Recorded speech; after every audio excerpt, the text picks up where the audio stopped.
5 years of God's faithfulness. I can hardly believe it, man. I am just all day long. I've just been walking around with my family. We're finishing a retreat here, the first of 3 retreats in Montana this summer, with our leaders and our friends, commissioning people to the nations. We do it every summer. So this is the first of 3. And we have just been so grateful of all that God has done. It's hard to even put it into words. I've been going back and reading the testimonies and watching the videos. And I just feel like as Americans and even as very busy people in 2025, it's so important for us to pause for a minute and to remember God's faithfulness, to remember, to remind ourselves what he's done, to share about what he's done, to shout about what he's done. And he has done a lot, man. Today I was watching, I was with my kids at the river, and we were watching this eagle. And I just wanted to share this real quick. I pray this blesses some of you guys out there.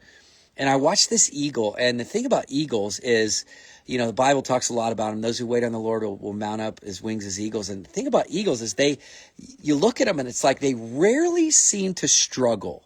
Like they get to the craziest heights that you could ever get to, but they don't really struggle. They just boom. And we were watching this eagle and it was just crazy. It was like, my kids even remarked, they were like, Dad, it doesn't look like it's trying, and it's just going higher and higher and higher. Well, they have the ability to find these pockets in the air around the mountains called thermals. And what they do is they have this sense to fly around and find these pockets of air. And when they find them, they know that they are going to be catapulted to a whole nother level without really having to work. And man, it was such a word of the Lord. I feel like for me, for my family, for this movement, there has been seasons where it's been a battle, where it's been a struggle. And, that's normal when you're doing anything big for God. You're going to have a struggle. You're going to have a fight. You're going to have pushback. I mean, I don't know what we expect. Everybody in the Bible did. Everybody in history that's done anything good for God has had pushback. But, you have these seasons where it hits on a family level and it hits on a friend level and a team level and all kind of different things. And it's like, man, every time one of those seasons comes, it's a realization that, man, we're getting close to some kind of breakthrough. Like, I'm telling you, I felt this halfway through the 50-state tour. It was like we were called to go to all 50 U.S. capitals. We had to raise millions of dollars. We brought communion, worship, prayer, our sound gear. I had to get permits. I had to do all this stuff. Halfway through, I'm like, I don't know if we could do this. It's so difficult. It's so hard to mobilize. It's so difficult to fundraise. It's so hard to get permits. And yet it was like all of a sudden we hit this pocket, man. And it was like God took us to a whole nother dimension. And so I really feel that in the 5-year season, 5 is the number of grace. And I feel like that there is a grace, not even just on Let Us Worship, but I feel like there's a grace right now on the worshiping remnant out there that I want to talk to really surrender your striving, your works, all the warfare stuff, and just prepare for God to take you up to another dimension. And that's what I'm praying. Even as I'm looking at this year, I mean, it's like we are not slowing down. We are ramping up. We have 11 cities across Canada that we're going to starting in 2 weeks. Then we're going to Daly Plaza in Chicago. It's insane. I've never heard of a worship event happening in Daly Plaza. Crazy door got open. We're going to Rochester. We're going to Minneapolis, which just legalized the playing of the Muslim call to prayer out loud all times of the day and night, which is insane to happen in a U.S. city, that now it's being filled with this Islamic call to prayer. And now we're going in as the worshipers to take back the atmosphere for Jesus. I mean, it's a spiritual thing, right? It's a spiritual thing. And those of you guys know, I'm in the Middle East all the time, so I understand the dynamics a lot more than most. But then we're going to Cal Anderson Park. Then just 2 weeks ago, we already made a plan to go back to the cross at Kerrville. This is before the floods broke out or anything. We were planning to go back to the cross at Kerrville to rally the body of Christ. And here we are, have a date, September 6th, where this can become a place of healing and hope and even distribution. So if you have a ministry team, an outreach team, you want to join us in Texas, September 6th at the cross in Kerrville, it's going to be so powerful. We want you guys to be there. And then New York City, which is insane.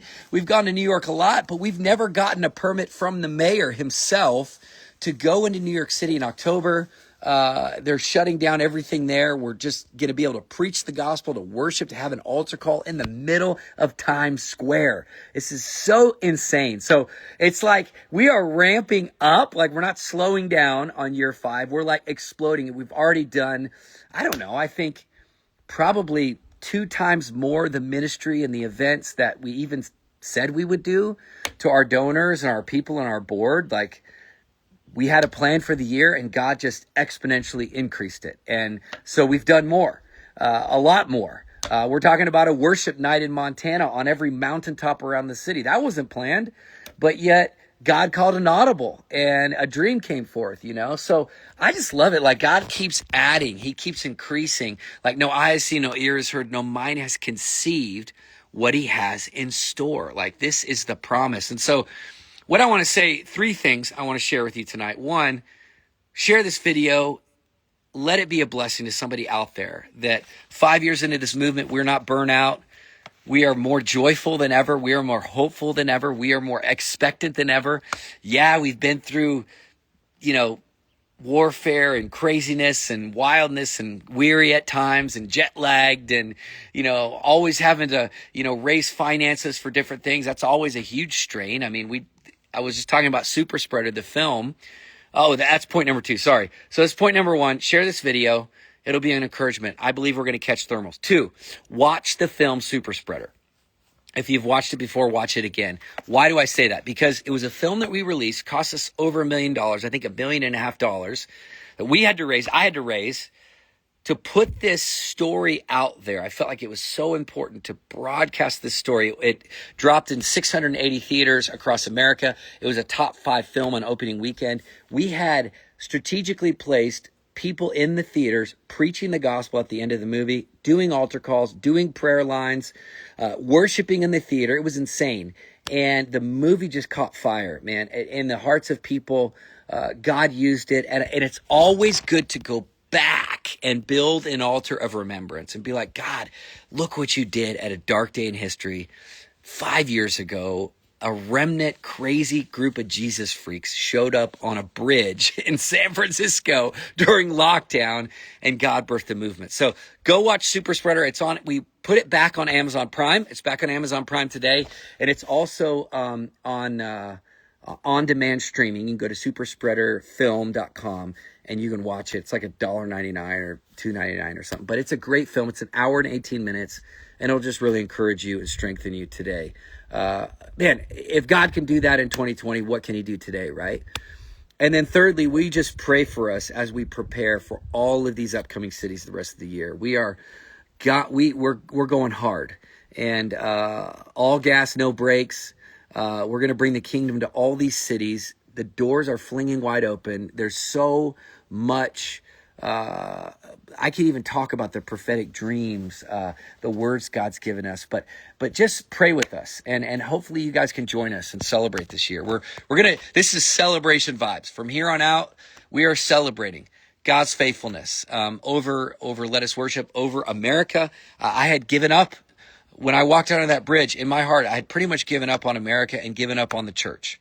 After I'd seen what had taken place, and I grew up in church my whole life, but seeing the reaction and the response of the church to what took place in the pandemic was so disheartening. And then that day, it was like hope was ignited in my heart again. Seeing all these leaders and these pastors and these wild worshipers, something just came alive in me. So pray for our team. We have the greatest team.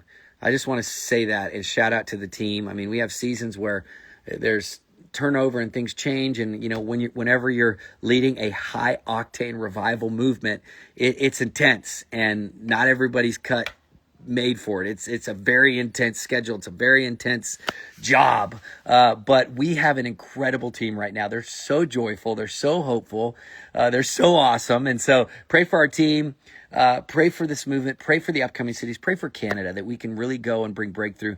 It's been such a dogfight in Canada for us, with permitting, with tariffs, with just all of the logistics have been insane. But the team up there in Canada is doing amazing. Our team's doing amazing, and we're all expected. And we're just wanting to be obedient to what the Lord called us to do. So pray for our team, pray for Canada. It's going to be awesome. Hopefully we can see you guys in these upcoming cities, and then pray for our family.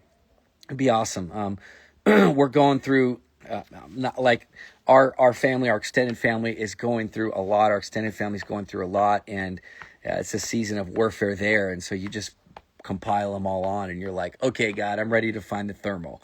So pray for our team, pray for our family, watch Super Spreader, share this video, and let's celebrate. I'm celebrating all weekend long. So I'm going to blow up the feed with more memories of God's faithfulness, because he deserves all the glory and the honor and the praise for what has happened over the last 5 years with Let Us Worship.